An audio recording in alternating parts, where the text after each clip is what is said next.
You've seen his face. You've held it in your hand. But who was the man on Korea's 5,000 won bill? A child genius, a reformer, a poet. A son raised by a woman who painted silence. This is the story of Yulgok Yi I and the mother who shaped him. In 16th century Korea, a woman named Shin Saimdang broke every rule. She was a poet, a painter, a philosopher, and a mother. Her son, Yi would grow up to become one of the most brilliant minds in Korean history. But their story isn't just about genius, it's about legacy. About what happens when a mother's quiet strength becomes the foundation of a nation. Yi was born in 1536, during the Joseon Dynasty.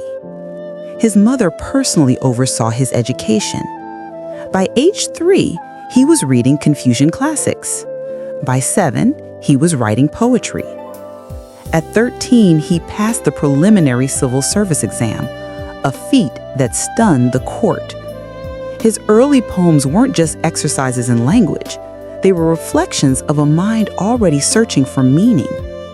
Nature, silence, and time appear again and again in his verses, revealing a boy who saw the world as a canvas for thought.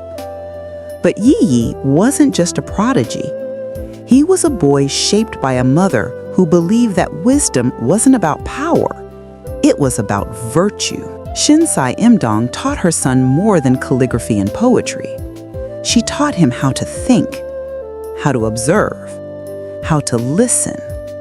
She believed that art was a form of moral training, that beauty and ethics were inseparable. When she died, Yi was just 16. He withdrew from the world, mourning her for 3 years in seclusion. He later wrote, "The world lost its light when she left it." Yi entered Sangkyunkwan, the highest educational institution in Joseon. There, he immersed himself in Neo-Confucian philosophy and quickly earned a reputation as a sharp, disciplined thinker. Yi didn't just study philosophy, he reshaped it. He believed that thought must serve society and that ethics were not ideals, but tools for governance. His essays bridged the gap between contemplation and action, a rare feat in any era. At 23, he passed the top-level civil service exam with the highest score in the nation. But he wasn't content to be a scholar behind books. Yi believed in reform, real, tangible change. He proposed a national defense system with 100,000 trained soldiers, decades before Japan's invasions.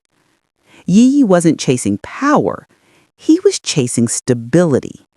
His reforms were bold: military readiness, educational access, and a government built on merit, not birthright. He saw politics not as a game of influence, but a moral obligation. But the court wasn't ready.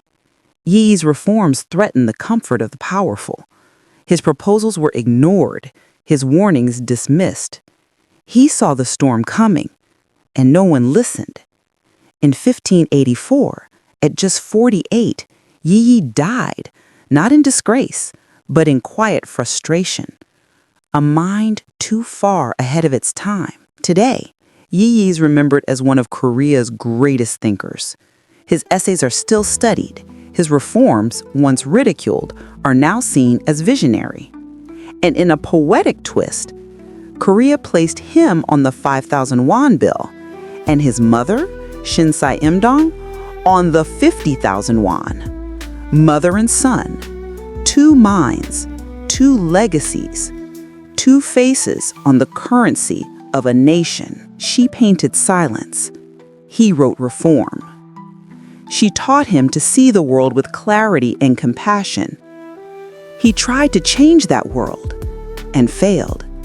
But in their failure, they left something greater, a blueprint for a nation built on thought, not force.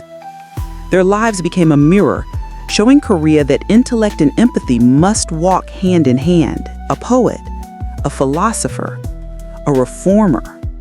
Yi lived at the intersection of thought and action, guided by the quiet strength of his mother. His life reminds us that intellect alone isn't enough. It must be rooted in compassion and aimed at change. Maybe that's why Korea put them on their money, not because they were rich, but because they were right. Because they remind us that the most powerful legacy is the one passed quietly, from parent to child, in silence, in ink, in thought.